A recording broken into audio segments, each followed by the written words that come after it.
Fala galera, beleza? Eu sou o Maicon e juntamente com os meus amigos iremos falar nesse vídeo sobre o IFRS 15. E agora eu vou começar apresentando para vocês os principais fatos.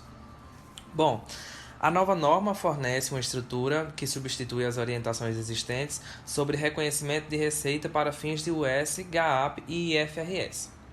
Ela se afasta dos requerimentos específicos por indústria e tipo de transações existentes no US-GAAP, que, atualmente, na ausência de orientação específica nas IFRS, também são usados por algumas entidades que reportam IFRS. As novas exigências de divulgação qualitativa e quantitativa visam ajudar os usuários das demonstrações financeiras a entender a natureza, o montante, o momento e a incerteza em relação à receita e aos fluxos de caixa decorrentes de contratos com clientes. As entidades aplicarão um modelo de 5 etapas para determinar quando reconhecer a receita e por qual valor reconhecê-las. O modelo especifica que a receita deve ser reconhecida quando ou conforme uma entidade transfere o controle de bens ou serviços para os clientes, pelo valor que a entidade espera ter direito a receber. Se os determinados critérios forem cumpridos, a receita é reconhecida ao longo do tempo, de forma a refletir o desempenho da entidade, ou em um momento específico no tempo, quando o controle de bens ou serviços é transferido para o cliente. Né?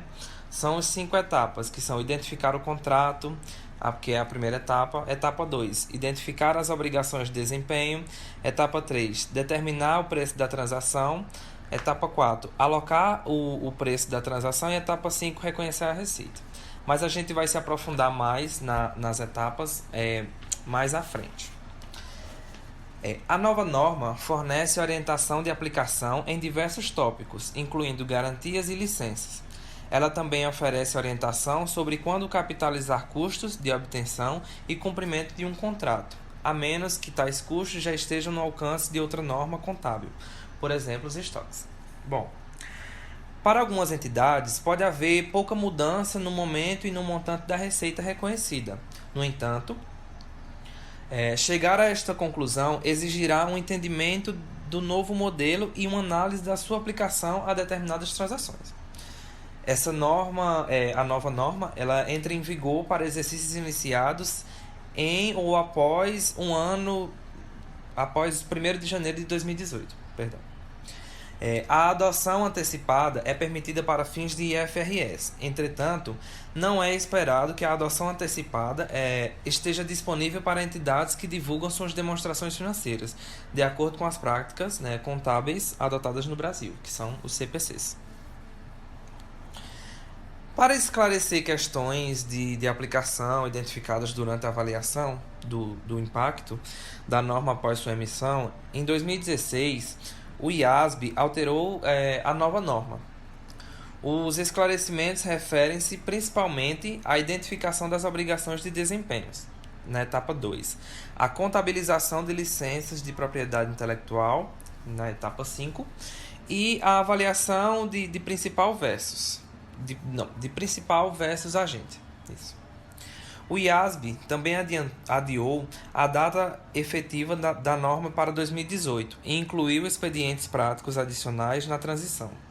Esta publicação ela discute a versão alterada da norma.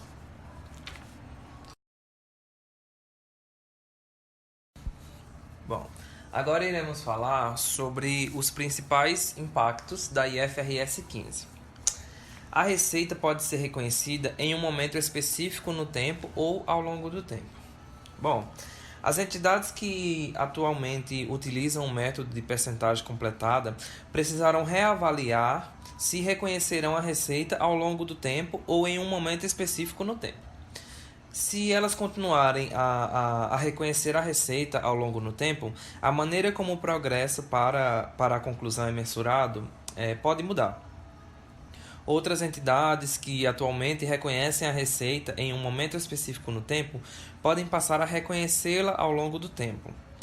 Para aplicar os novos critérios, uma entidade precisará avaliar a natureza de suas obrigações de desempenho e efetuar uma revisão detalhada nos termos contratuais, considerando o que é, legalmente executável na sua jurisdição.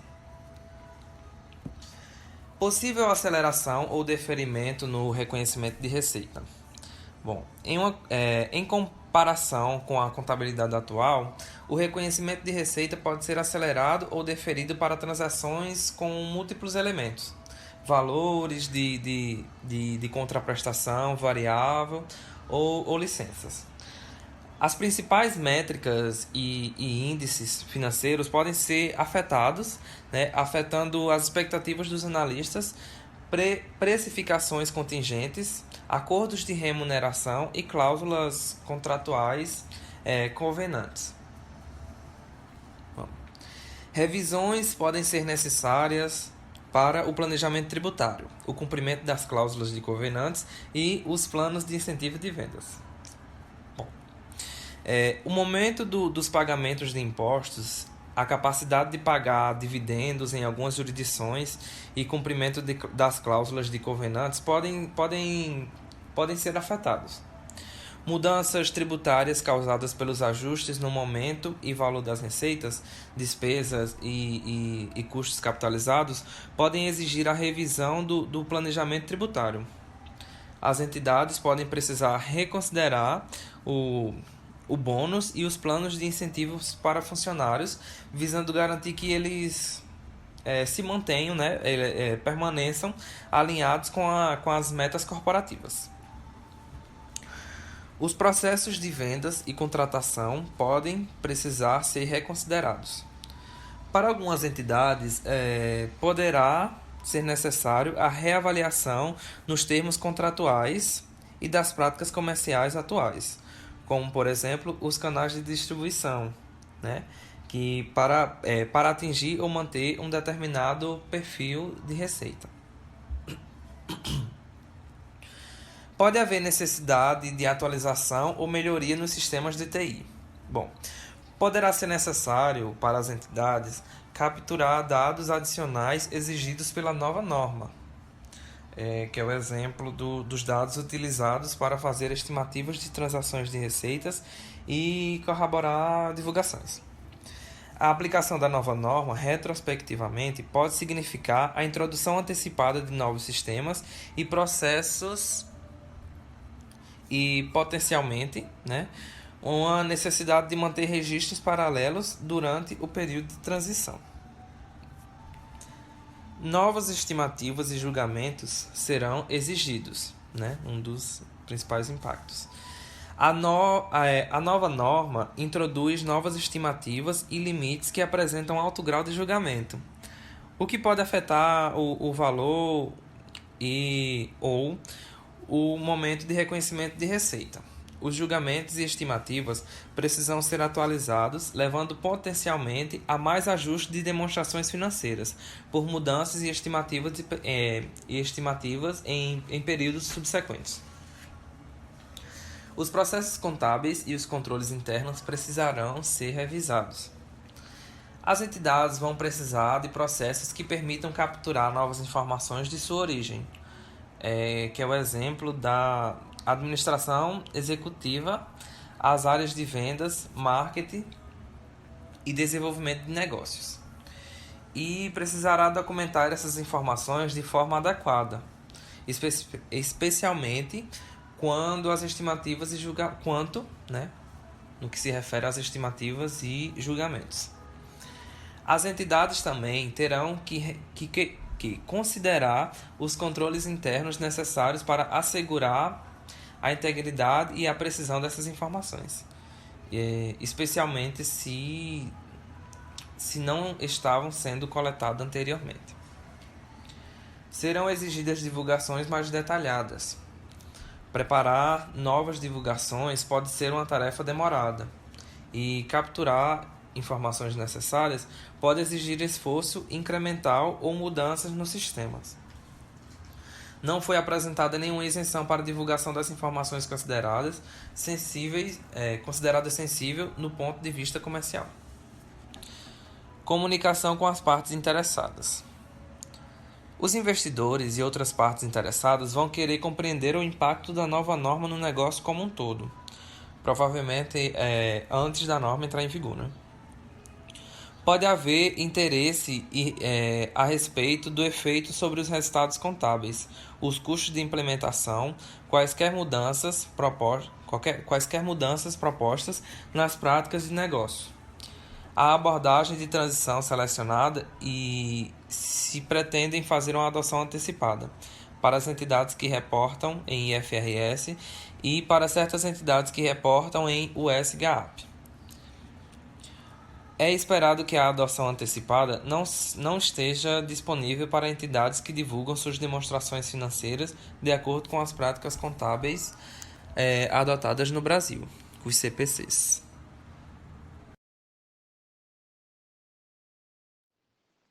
Quando aplicar a IFRS 15. Segundo o CPC 47, uma entidade só reconhece receita quando satisfaz uma obrigação de desempenho, transferindo um bem ou serviço prometido a um cliente. Um bem ou serviço é geralmente considerado transferido quando o cliente obtém seu controle. A nova norma aplica-se a contratos de entrega de bens ou serviços para um cliente, exceto quando tais contratos envolvem arrendamento mercantis, seguros, direito ou obrigações que estão no escopo de determinados pronunciamentos sobre instrumentos financeiros, como por exemplo contratos de derivativos, e também permutas não monetárias entre entidades na mesma linha de negócios, que facilitam as vendas para clientes que não são parte desta troca. Um contrato com o cliente pode estar parcialmente dentro do alcance da nova norma e parcialmente dentro do alcance de outra norma contábil, como podemos ver na imagem. Por exemplo, um contrato de arrendamento de um ativo e a manutenção de equipamentos arrendados ou um contrato de serviços financeiros com um depósito em dinheiro e serviços de tesouraria. Partes da nova norma, por exemplo, identificação do contrato, determinação do preço da transação, determinação de quando o controle é transferido, também se aplicam às vendas de ativos intangíveis e imobilizados, inclusive imóveis que não sejam resultado das atividades ordinárias de uma entidade. Os contratos cuja contraparte seja um colaborador ou um sócio que estão no alcance da nova norma apenas na medida em que a contraparte seja um cliente, ou se a entidade determinar que não existem orientações existentes mais relevantes a aplicar.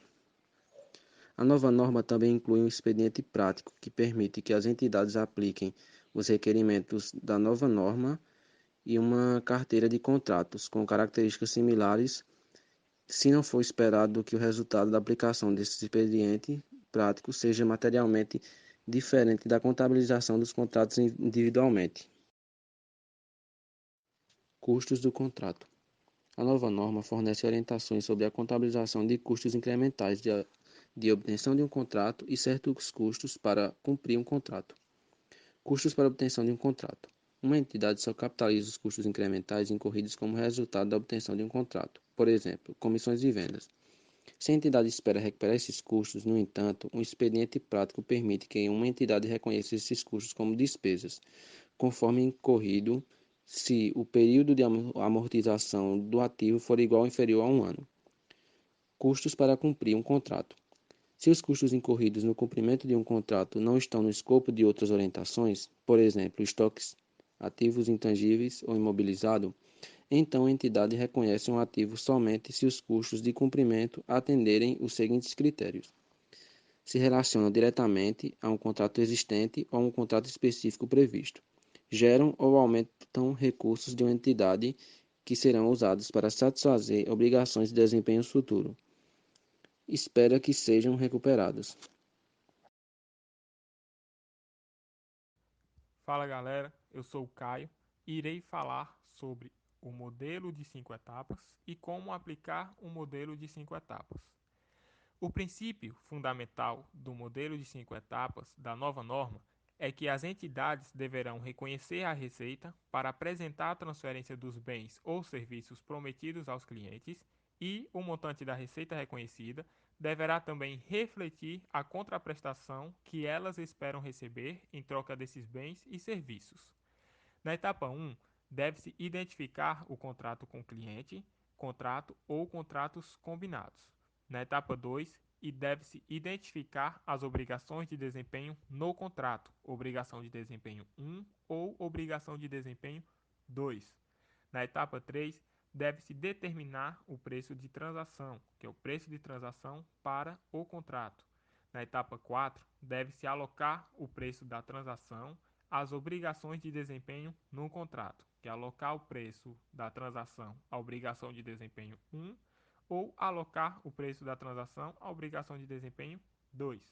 Na etapa 5, deve-se reconhecer a receita no momento em que ou à medida em que a entidade satisfaz uma obrigação de desempenho. Então, bora lá. Etapa 1, que é identificar o contrato com o cliente. Quais os setores que poderão ser mais significativamente afetados?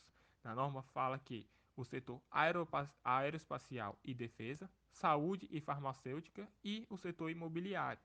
A nova norma define um contrato como um acordo entre duas ou mais partes que cria direitos e obrigações executáveis e especifica que executabilidade é uma questão legal. Como assim? Os contratos, eles podem ser escritos, orais ou implícitos por práticas comerciais usuais de uma entidade. Em alguns casos, dois ou mais contratos são combinados e contabilizados como um único contrato com o cliente. E um contrato com um cliente também precisará atender todos os seguintes critérios. Então, bora lá.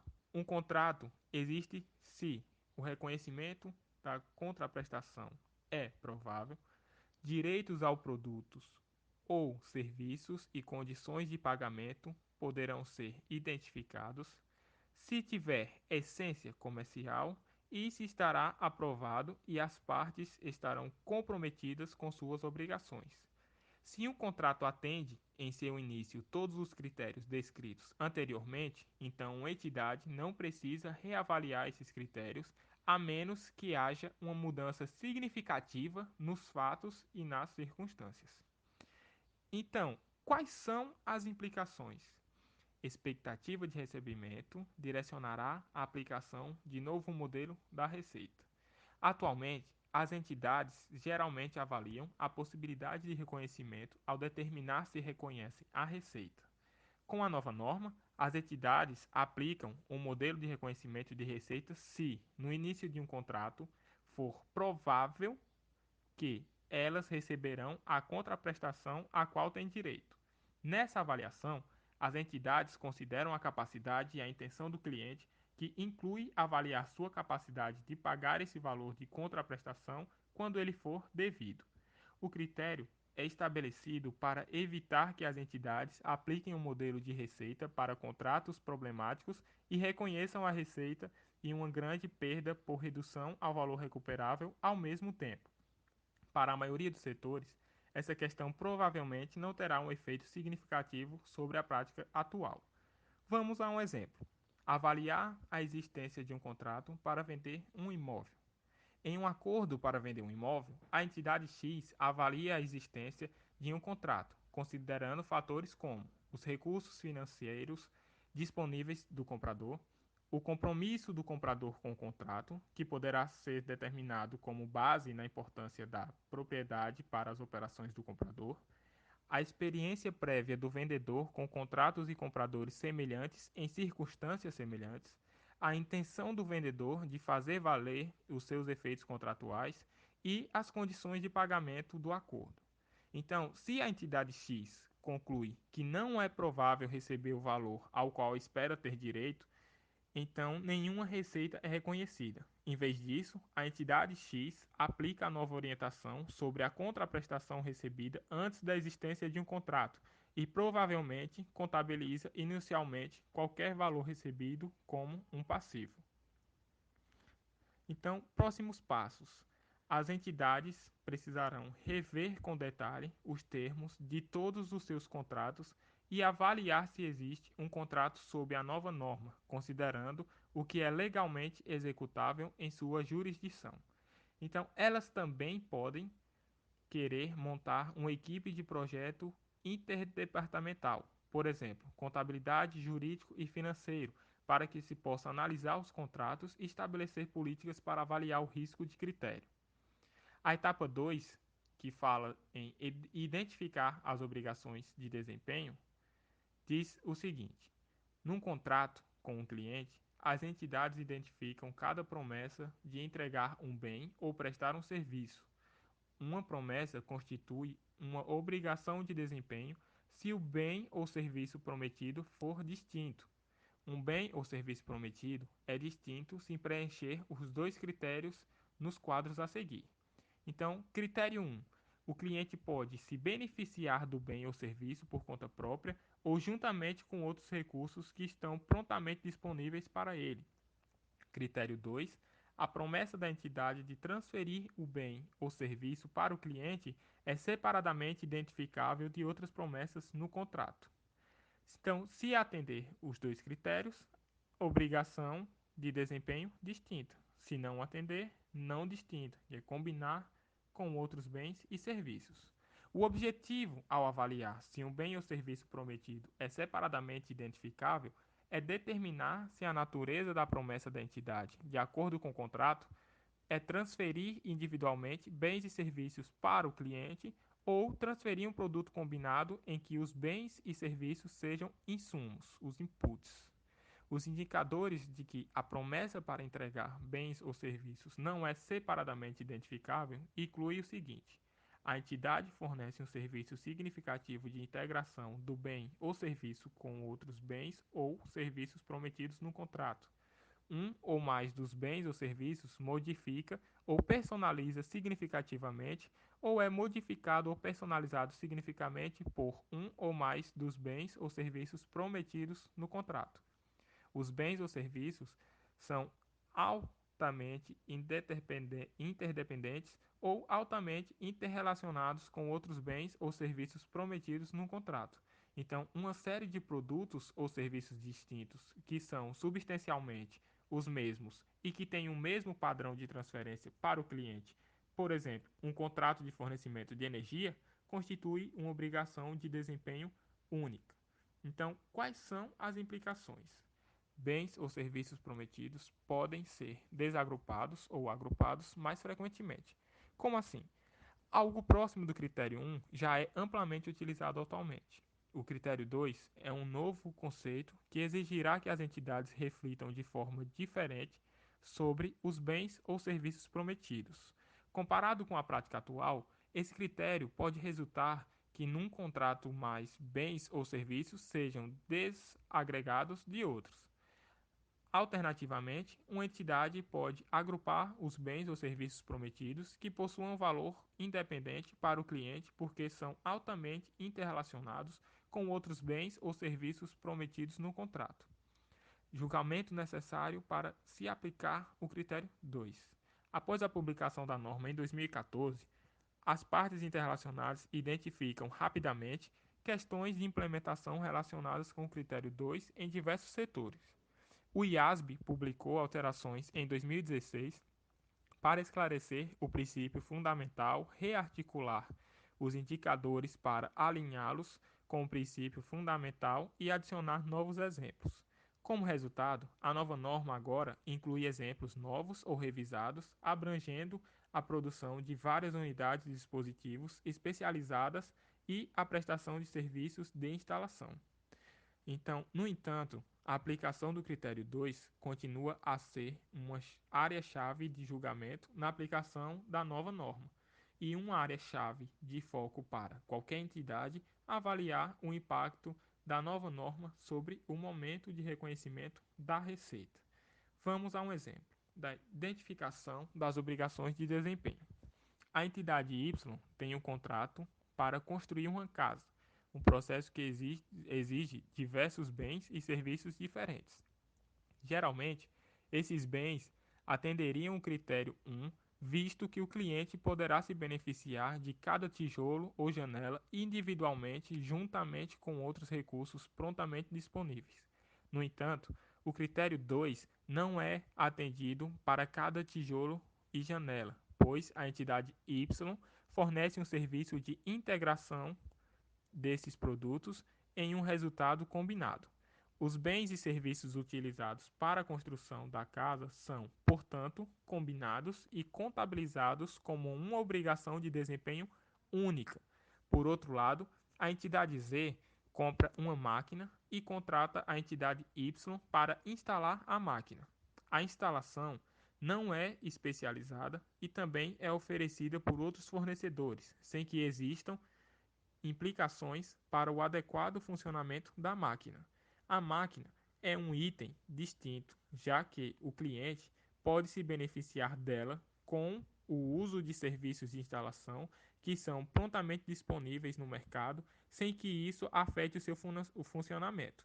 Consequentemente, os dois critérios são atendidos e tanto a máquina quanto o serviço de instalação são considerados obrigações de desempenho separadas. Então, quais são os próximos passos? As entidades precisam identificar todos os seus contratos que considerem a entrega de diversos bens ou serviços e avaliar quais bens ou serviços prometidos podem ser contabilizados separadamente sob o novo modelo. Então, as entidades podem, portanto, querer desenvolver indicadores para avaliar o grau de integração, personalização ou interrelação necessária para um contrato ser contabilizado como uma única obrigação de desempenho. Etapa 3, que fala sobre determinar o preço da transação. O preço da transação é o montante da contraprestação que uma entidade tem direito em troca da transferência de bens ou serviços para um cliente. Para determinar esse montante, uma entidade considera vários fatores. Então, vamos lá. Para determinar o preço da transação, deverá o valor da contraprestação variável e a restrição, consideração do risco de reversão da receita ao determinar quanto do valor de contraprestação variável incluir no preço da transação. Então, contraprestação não monetária. A contraprestação não monetária é mensurada ao valor justo, se razoavelmente estimável. Caso contrário, uma entidade utiliza o preço de venda independente do bem ou serviço que foi prometido em troca da contraprestação não monetária. A contraprestação a pagar a um cliente. Determinação se a contraprestação devida a um cliente representa uma redução do preço de transação, um pagamento de um bem ou serviço distinto ou uma combinação de ambos. O componente de financiamento significativo. Para contratos com um componente de financiamento significativo, a entidade ajusta o valor prometido da contraprestação para refletir o valor do dinheiro no tempo. As áreas-chave a serem consideradas ao determinar o preço de transação são a contraprestação variável e a existência de um componente de financiamento significativo. E uma execução, a orientação de contraprestação variável existe para determinar taxas, os royalties, baseadas em vendas e baseadas no uso. Contraprestação variável e a restrição. Itens como descontos, créditos, concessões de preços, devoluções ou bônus, penalidades de desempenho poderão resultar em um valor de contraprestação variável. Dependendo dos fatos e circunstâncias, as entidades estimam o valor de contraprestação variável usando o valor esperado ou o valor mais provável. No entanto, uma entidade pode ter que restringir o valor de contraprestação variável que inclui o preço da transação. Quando essa restrição é aplicável, as entidades incluem o valor da contraprestação variável no preço da transação apenas na medida em que seja altamente provável que uma reversão significativa, ou seja, um ajuste significativo para baixa no valor da receita acumulada reconhecida, não ocorrerá posteriormente. Para avaliar-se e até que ponto deve-se aplicar essa restrição, as entidades considerarão a probabilidade de um estorno de receita resultante de um acontecimento futuro incerto, a magnitude do estorno se esse evento futuro incerto ocorresse. Essa avaliação precisa ser atualizada ao final de cada período de relatório. O fluxograma a seguir define a forma como as entidades vão determinar o valor de contraprestação variável a ser incluído no preço de transação, exceto para os royalties baseados em vendas ou uso em troca de licenças de propriedade intelectual distintas. Então, existe um valor de contraprestação variável? Se sim, deve-se estimar o valor usando o valor esperado ou valor mais provável. Deve-se também determinar o valor pelo qual é altamente provável que um estorno de receita significativo não irá ocorrer. Se não, deve-se incluir no preço de transação. Então, quais são as implicações? A estimativa do montante de remuneração variável pode afetar o aumento de reconhecimento da receita. Atualmente, as entidades determinam se o valor de contraprestação variável pode ser mensurado de forma confiável, ou se é fixo ou determinável. Isto é, o reconhecimento da contraprestação é vedado ou permitido. Por outro lado, a nova norma estabelece um teto que limita, ao invés de impedir, o reconhecimento de receita. Consequentemente, estimar o valor da contraprestação variável e aplicar restrição pode acelerar o reconhecimento de receita em algumas entidades. Exemplo: momento do reconhecimento da contraprestação variável. A entidade R possui um contrato para vender produtos por meio de um distribuidor onde o distribuidor tem o direito de devolução se não puder revender os produtos e a receita é atualmente reconhecida pela entidade R somente quando o distribuidor revende os produtos para usuários finais. De acordo com a nova norma, a receita pode ser reconhecida pela entidade antecipadamente na venda para o distribuidor, com base na experiência histórica do número de produtos que é altamente provável que não serão devolvidos. Por outro lado, a entidade M tem um contrato de administração de fundos sobre o qual tem direito a bônus de desempenho. A entidade M poderá incluir que quaisquer bônus baseados no desempenho de um contrato de administração de fundos comparado com um índice de mercado estariam sujeitos a um risco de estorno significativo, em função da volatilidade do mercado durante o período de desempenho. Nesse caso, a receita não poderá ser reconhecida pela entidade M até o final do período de desempenho, a menos que o administrador de ativos tenha determinado antes do final do período de desempenho que é altamente provável que um estorno significativo no valor da receita acumulada reconhecida não ocorrerá. Então, componente de financiamento significativo. Para estimar o preço da transação em um contrato, uma entidade ajusta o valor prometido da contraprestação se o contrato contém um componente de financiamento significativo.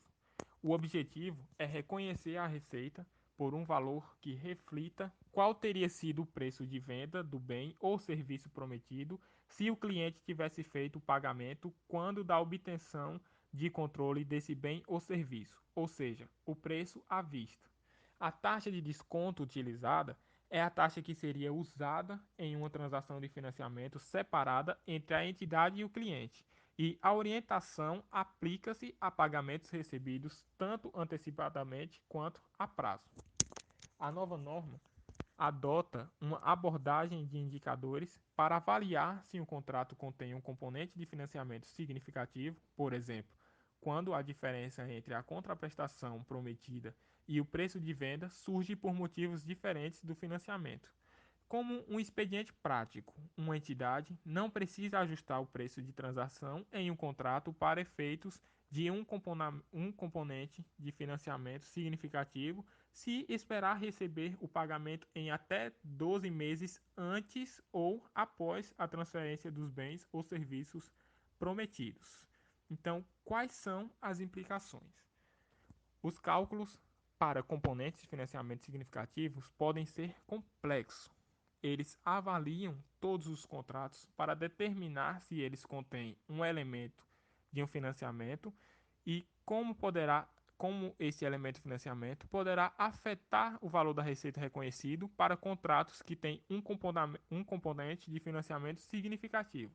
Por exemplo, contratos de construção e fabricação de longo prazo. Muitas entidades considerarão pela primeira vez se pagamentos antecipados representam um componente de financiamento significativo. Os cálculos podem ser complexos, particularmente para contratos de longo prazo que são cumpridos ao longo do tempo ou contratos com múltiplos componentes. As entidades com contratos de longo prazo que incluem retenção, ou seja, uma parte do preço do contrato é retida até a conclusão ou até um determinado evento previamente acordado, podem incluir que as condições de pagamento foram estruturadas por motivos diferentes de financiamento e, portanto, que os valores de retenção não requerem que essas entidades concluam que seus contratos incluem no componente de financiamento significativo. Exemplo: ajuste para um componente de financiamento significativo. A entidade M possui um contrato para entregar um equipamento para um cliente por um valor de 100. Sob os termos do contrato, o pagamento é feito 2 anos antes de o equipamento ser entregue para o cliente. Na aplicação dos indicadores na nova norma, a entidade M conclui que o contrato inclui o componente de financiamento significativo. Um passivo contratual de 100 é reconhecido quando a contraprestação for recebida e a despesa de juros, por exemplo, de 10, é reconhecida ao longo do período de 2 anos com base na taxa que seria usada em uma transação de financiamento separada entre a entidade M e o cliente. A receita pela venda de 110 é reconhecida quando o controle do equipamento é transferido totalmente para o cliente. Royalties baseados em vendas e em uso. Há uma execução para taxas baseadas em venda e em uso. Por exemplo, royalties decorrente de licenças de propriedades intelectuais. De acordo com a nova norma, as entidades não podem incluir estimativas dessas taxas no preço de transação.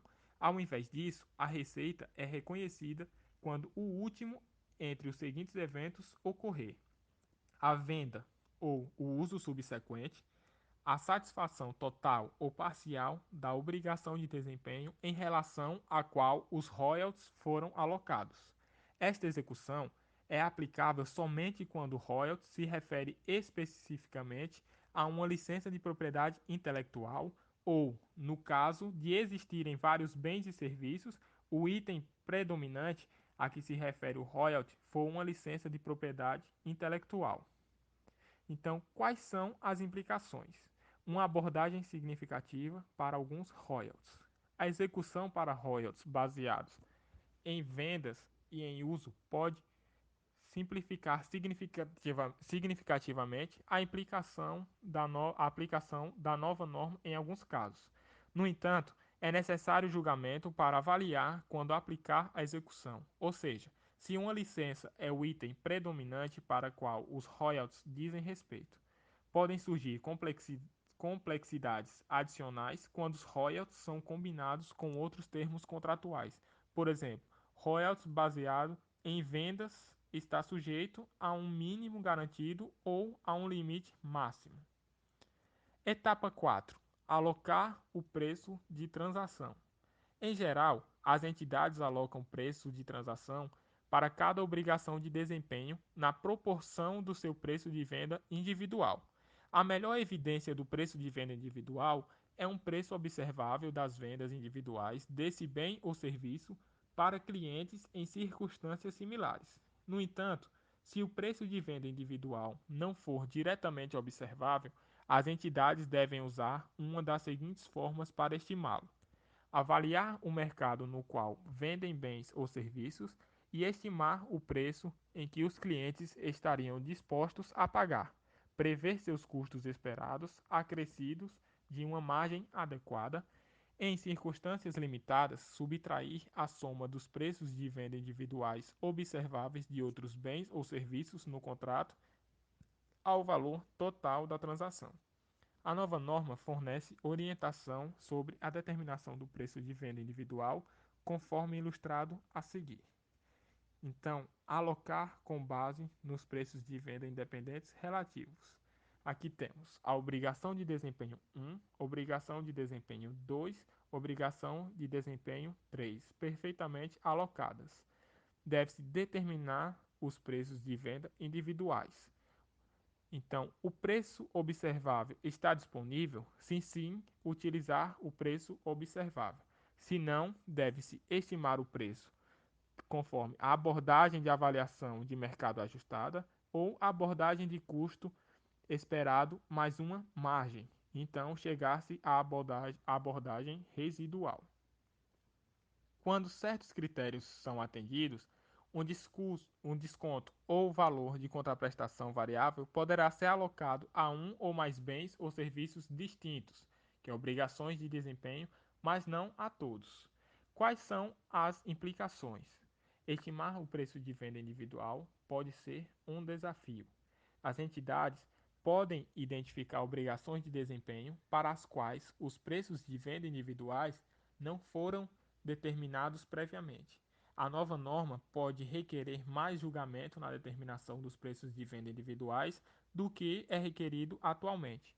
Porém, na ausência de um preço observável, se estiverem disponíveis informações confiáveis para estimar o preço de venda individual, por exemplo, para determinarmos determinados fornecedores de software cujos preços podem variar muito para licenças, a abordagem residual pode fornecer a melhor estimativa do preço de venda individual, ou seja, a entidade determina o preço de venda individual por referência ao preço de transação total menos a soma dos preços de venda individuais observáveis de outros bens ou serviços. A obrigação de desempenho altamente variável ou incerta para a qual a abordagem residual pode ser aplicada não está limitada aos itens entregues, ou seja, a abordagem residual reversa pode ser apropriada. Exemplo: aplicação da abordagem residual. A entidade S possui um contrato para vender um software e suporte ao cliente pós-contrato. O preço de venda individual do PCS é observável com base nos serviços vendidos separadamente em circunstâncias semelhantes para clientes similares e os preços observáveis não são altamente variáveis. No entanto, o software não é vendido separadamente e, com base nas transações passadas, seu preço de venda é altamente variável. Portanto, a entidade S aplica a abordagem residual estimando o preço de venda individual do software usando o preço total da transação menos o preço de venda individual do PCS. Neste caso, qualquer desconto do contrato é atribuído ao software. Os seus próximos passos. As entidades devem considerar se possuem preços de vendas individuais observáveis para seus bens ou serviços. Se não tiverem, elas devem começar a pensar em como vão estimar os preços de venda individuais e desenvolver levantamento de dados de mercado e de custos. Como assim? As entidades também poderão precisar avaliar as mudanças necessárias em seus sistemas e processos existentes para que possa alocar o preço da transação com base nos preços de vendas individuais. Por fim, a etapa 5, que reconhecer receita quando ou à medida em que a entidade satisfazer uma obrigação de desempenho. Uma entidade reconhece a receita no momento em que, ou à medida em que, atende uma obrigação de desempenho ao transferir o controle de um bem ou serviço para um cliente. O controle pode ser transferido em um momento específico no tempo ou ao longo do tempo. Primeiramente, a entidade avalia se transfere o controle ao longo do tempo utilizando os seguintes critérios. Critério 1. O cliente recebe e consome simultaneamente os benefícios gerados pelo desempenho por parte da entidade à medida em que efetiva o desempenho. Exemplo: serviços rotineiros ou serviços recorrentes. Critério 2. O desempenho por parte da entidade cria ou melhora o ativo que o cliente controla à medida em que o ativo é criado ou melhorado. Exemplo: construir um ativo no terreno do cliente. Critério 3. O desempenho por parte da entidade não cria um ativo com uso alternativo para a entidade e a entidade possui direito executável ao pagamento pelo desempenho concluído até a data presente. Exemplo: construir um ativo especializado que só o cliente pode usar ou construir um ativo a pedido de um cliente. Se um ou mais desses critérios forem atendidos, então a entidade reconhece a receita ao longo do tempo, utilizando um método que melhor reflita o seu desempenho. Pode ser um método de saída, por exemplo, unidades produzidas, ou um método de entrada, por exemplo, custos incorridos ou horas de trabalho. O objetivo é mostrar o desempenho da entidade durante a transferência do controle de bens ou serviços para o cliente. Se nenhum dos três critérios para o reconhecimento da receita ao longo do tempo for atendido, a entidade reconhece a receita no momento em que transfere o controle do bem ou serviço para o cliente. Indicadores de transferência de controle incluem um cliente que tenha uma obrigação presente de pagar, a posse física, titularidade legal, riscos e os benefícios significativos da propriedade e aceitado o ativo. Quais são as implicações? No momento do reconhecimento da receita, pode mudar. Como assim? Diferenças sutis nos termos do contrato podem resultar em diferentes resultados de avaliação e, portanto, diferenças significativas no momento do reconhecimento da receita. Especificamente, o critério 3 para avaliação se a entidade transfere o controle ao longo do tempo será relevante para algumas incorporadoras imobiliárias que atualmente implicam a IFRIC 15, ICPC 02, Contrato de Construção do Setor Imobiliário, prestadores de serviços e entidades do setor aeroespacial e de defesa. As licenças. Orientações específicas são fornecidas no que tange a avaliar se a receita de uma licença de propriedade intelectual é reconhecida em um momento específico no tempo ou ao longo do tempo. Se a licença não é distinta de outras promessas no contrato, então o modelo geral da etapa 5 é aplicado. Caso contrário, a entidade aplica diferentes critérios para determinar o que uma licença distinta oferece ao cliente e, portanto, quando reconhecer a receita. O que é fornecido pela licença? O direito de utilizar a propriedade intelectual da entidade que exista em momento específico no tempo em que a licença é concedida e quando a receita é reconhecida, em um momento específico no tempo. Um direito de acesso à propriedade intelectual da entidade que exista durante todo o período de licença, que será reconhecida também ao longo do tempo. Se a propriedade intelectual licenciada para o cliente muda ao longo do período da licença, porque a entidade continua envolvida em sua propriedade intelectual e realiza atividades que afetam significativamente tal propriedade intelectual. Então, a licença é transferida para o cliente ao longo do tempo. Se a propriedade intelectual não muda, um cliente obtém o controle no momento em que a licença será concedida. Uma licença fornece acesso à propriedade intelectual da entidade se o contrato exige ou o cliente razoavelmente espera que a entidade realizará atividades que afetam significativamente a propriedade intelectual sobre a qual o cliente tem direitos. Os direitos concedidos pela licença expõem diretamente o cliente a quaisquer efeitos positivos ou negativos das atividades da entidade. Essas atividades não resultam na transferência de bem ou de serviço ao cliente conforme elas ocorrem.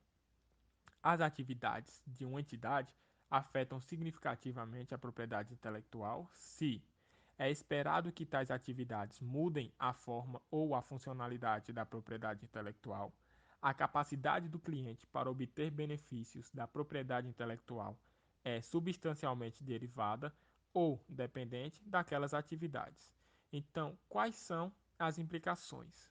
O padrão de reconhecimento de receita de licenças pode mudar. A exigência de se avaliar se uma licença fornece um direito de usar a propriedade intelectual ou ter acesso à propriedade intelectual é um conceito novo. As entidades precisarão refletir de forma diferente sobre quais características da licença devem se concentrar ao determinar o padrão apropriado de reconhecimento de receita. Avaliar os critérios pode ser altamente crítico e o resultado pode implicar que a receita que atualmente é reconhecida ao longo do tempo seja reconhecida em um momento específico no tempo ou vice-versa. Um foco na forma e funcionalidade. Segundo a publicação da norma em 2014, partes interessadas na adoção da norma rapidamente identificaram as questões de implementação para avaliar se a receita de licenças é reconhecida ao longo do tempo ou em um momento específico no tempo.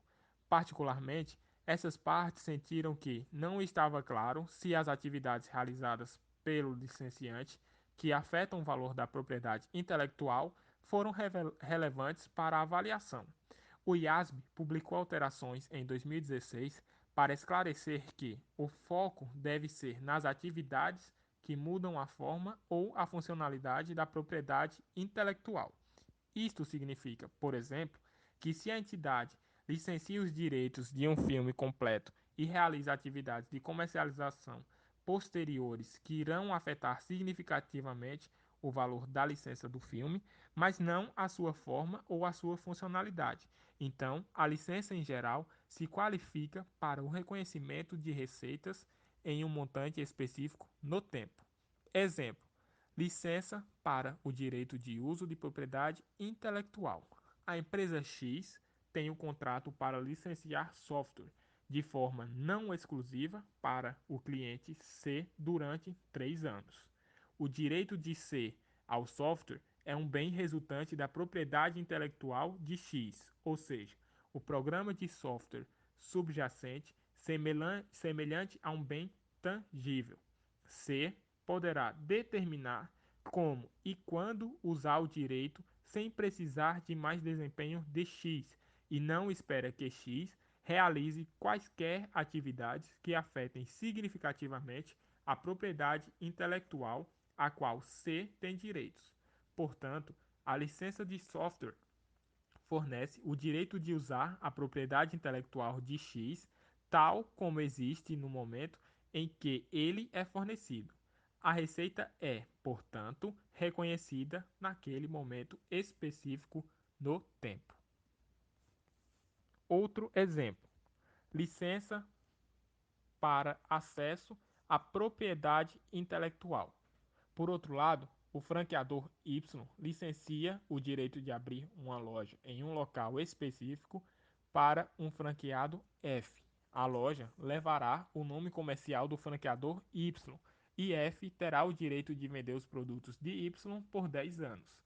F se compromete a pagar um honorário fixo antecipadamente. F licenciou o acesso à propriedade intelectual do Y conforme ela existir em qualquer momento durante o período da licença, porque o contrato de franquia exige que Y mantenha a marca por meio de melhorias de produtos, campanhas de marketing, etc. Qualquer ação de Y pode ter um efeito direto positivo ou negativo sobre F, e essas atividades não transferem um bem ou serviço para F. O honorário fixo antecipado é, portanto, reconhecido ao longo do prazo de direito de franquia, no caso, os 10 anos. Então, os próximos passos. As entidades precisam reconsiderar se um bem base nos novos critérios e orientações específicas para licenças, a receita será reconhecida ao longo do tempo ou em um momento específico no tempo. Sistemas, processos e controles podem precisar ser alterados para a entidade aos novos critérios e qualquer eventual mudança no momento do reconhecimento de receita. As entidades também precisarão decidir quais mudanças são necessárias para os sistemas contábeis, reformulando-os ou recorrendo a uma solução alternativa, como ajustes manuais no encerramento do período.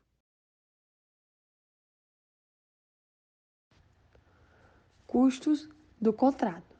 A nova norma fornece orientações sobre a contabilização de custos incrementais de obtenção de um contrato e certos custos para cumprir um contrato. Custos para a obtenção de um contrato.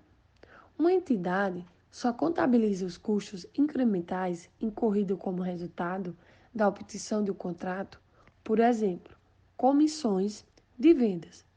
Se a entidade espera recuperar esses custos, no entanto, um expediente prático permite que uma entidade reconheça esses custos como despesas, conforme incorrido se o período de amortização do ativo for igual ou inferior a 1 ano. Custos para cumprir um contrato. Se os custos incorridos no cumprimento do contrato não estão no escopo de outras orientações, por exemplo, estoques, ativos intangíveis ou imobilizado. Então, uma entidade reconhece um ativo somente se os custos de cumprimento atenderem os seguintes critérios. 1. Se relacionam diretamente a um contrato exigente ou um contrato específico previsto. 2. Geram ou aumentam os recursos da entidade que serão usados para satisfazer as obrigações de desempenho no futuro. E 3. Esperam-se que sejam recuperados. Como podemos observar na imagem, também temos custos diretos que são elegíveis para a capitalização se outros critérios forem atendidos, como, por exemplo, mão de obra direta, materiais diretos, alocação de custos que se referem diretamente ao contrato, custos que são expressamente cobráveis do cliente, de acordo com o contrato, e também outros custos que sejam incorridos somente porque a entidade celebrou o contrato. Também podemos observar, ao lado direito da imagem, os custos que não podem ser capitalizados e são lançados como despesas quando incorridos.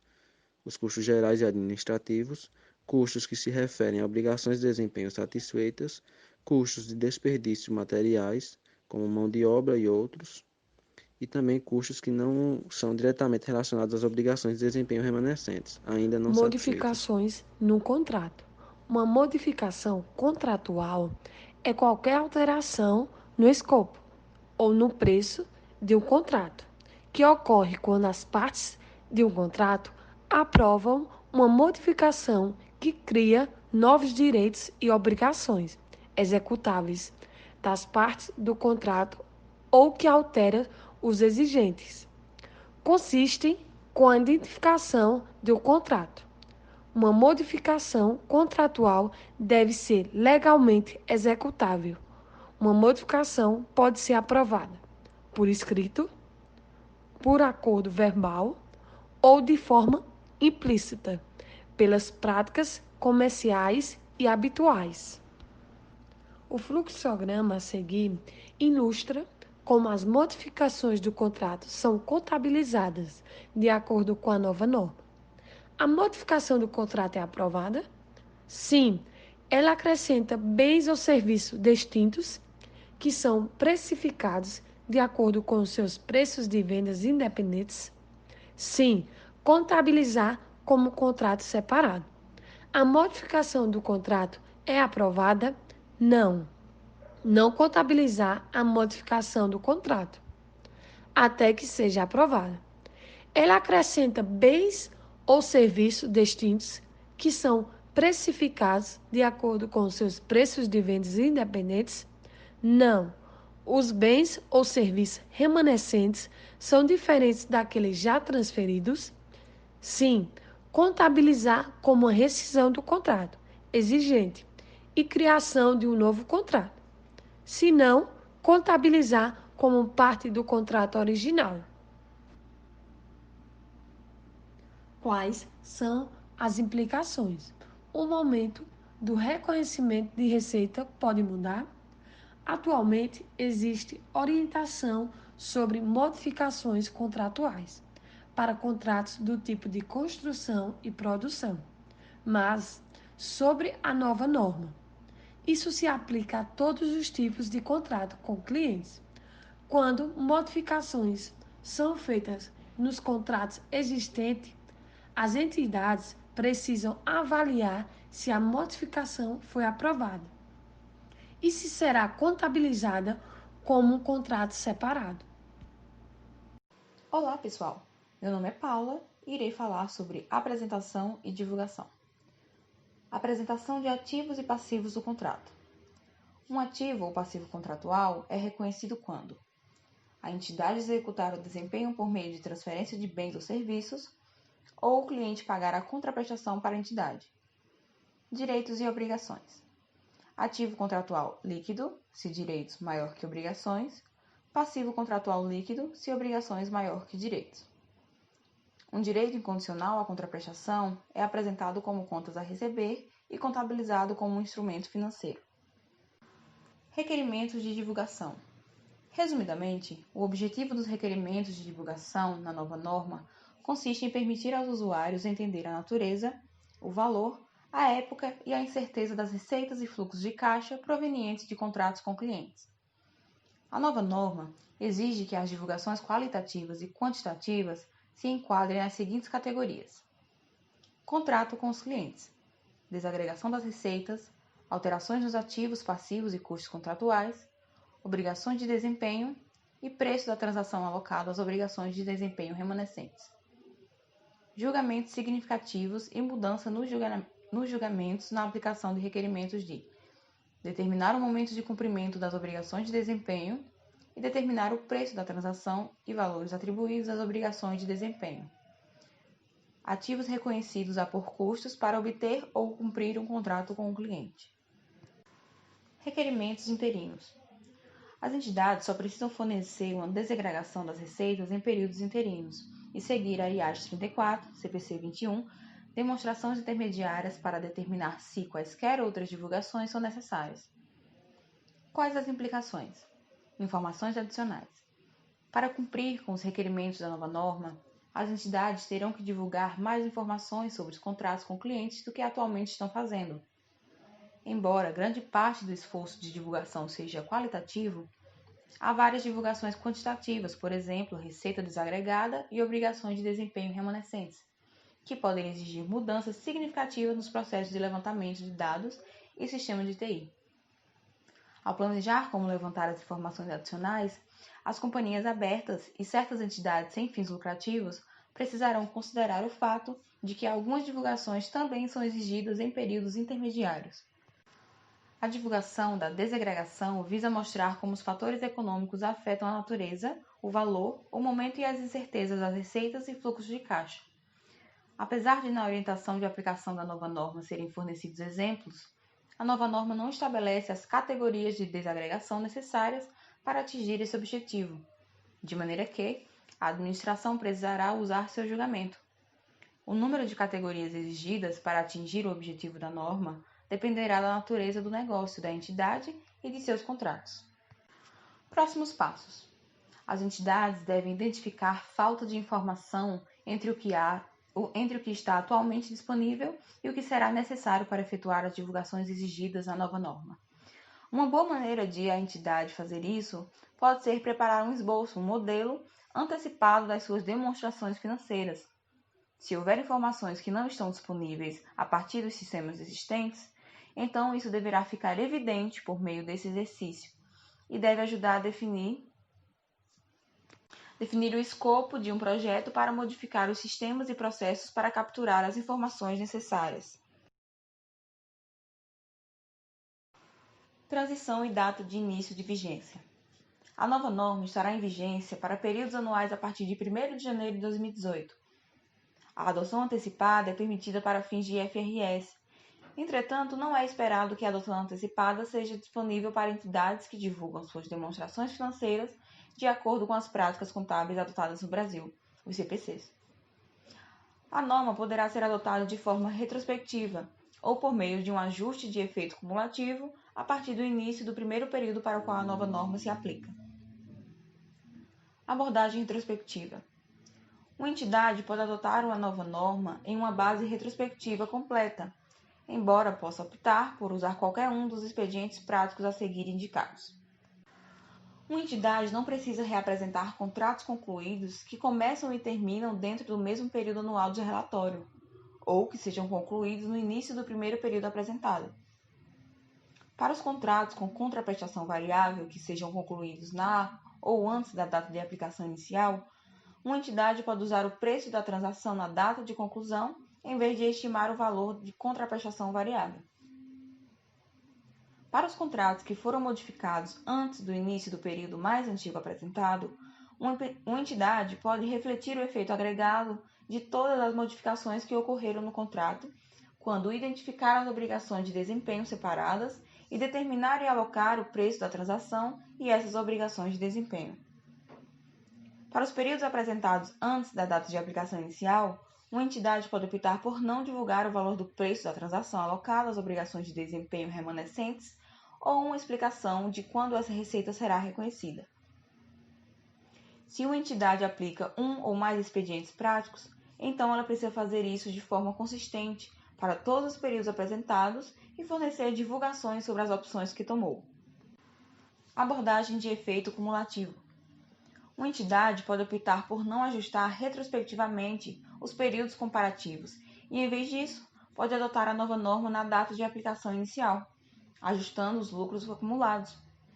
Nesse caso, a entidade só deveria fazer ajustes para contratos abertos de acordo com o GAAP, anterior na data de aplicação inicial. A entidade que eleger essa abordagem também pode aplicar o expediente prático para as modificações do contrato, tanto no início do período mais antigo apresentado ou como na data da aplicação inicial. Se uma entidade optar por essa abordagem, ela deve divulgar o valor pela qual cada rúbrica da demonstração financeira é afetada na adoção como resultado da aplicação da nova norma, juntamente com uma explicação das mudanças significativas em relação ao GAAP anterior. Resumo das abordagens de transição. Neste diagrama, ele ilustra as opções para uma entidade que adotar o IFRS 15 nas demonstrações financeiras encerradas em 31 de dezembro de 2018 e que apresente um ano de informação financeira comparativa. Abordagem: retrospectiva completa sem expedientes práticos. Ano 2016, IAS 11-18. 2017, IFRS 15. 2018, IFRS 15. Data do ajuste no patrimônio líquido, 1º de janeiro de 2017. Abordagem retrospectiva completa com expedientes práticos. Ano 2016, IAS 11-18. 2017, requerimentos mistos. 2018, IFRS 15. Data de ajuste no patrimônio líquido, 1º de janeiro de 2017. Abordagem de efeito cumulativo. Ano 2016, IAS 11-18. 2017, IAS 11-18. 2018, IFRS 15. Data de ajuste no patrimônio líquido, 1º de janeiro de 2018. Adotantes pela primeira vez das IFRS.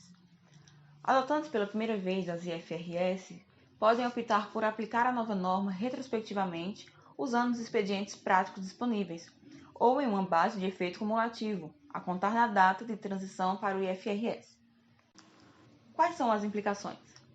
A aplicação retrospectiva fornece comparabilidade, mas pode ser desafiadora. A aplicação retrospectiva fornece informação financeira comparável para os períodos apresentados. No entanto, apesar dos expedientes práticos, pode exigir análise histórica significativa e pode ser cara e difícil, especialmente para entidades com contratos de longo prazo. Analistas e investidores precisarão estar alertas para os expedientes práticos selecionados por diferentes entidades, uma vez que o número de opções de transição disponível pode afetar a comparabilidade entre as jurisdições e setores. Próximos passos. As entidades devem considerar as diferentes abordagens de transição disponíveis e selecionar a opção que é mais adequada para a entidade. Pode ser útil considerar que abordagem outras entidades em sua indústria estão planejando utilizar. Muitas entidades terão de realizar uma análise histórica dos seus contratos. No caso da aplicação retrospectiva, podem precisar desenvolver um plano de transação para execuções em paralelo, incluindo reconciliações, para rastrear os dados necessários para fornecer informações comparativas. Os investidores e outros usuários das demonstrações financeiras desejarão entender o impacto da nova norma no negócio como um todo. As entidades devem considerar planos de comunicação para as principais áreas interessadas, como a abordagem de transição selecionada, o efeito sobre os resultados financeiros, os custos de implementação e quaisquer mudanças propostas nas práticas de negócios.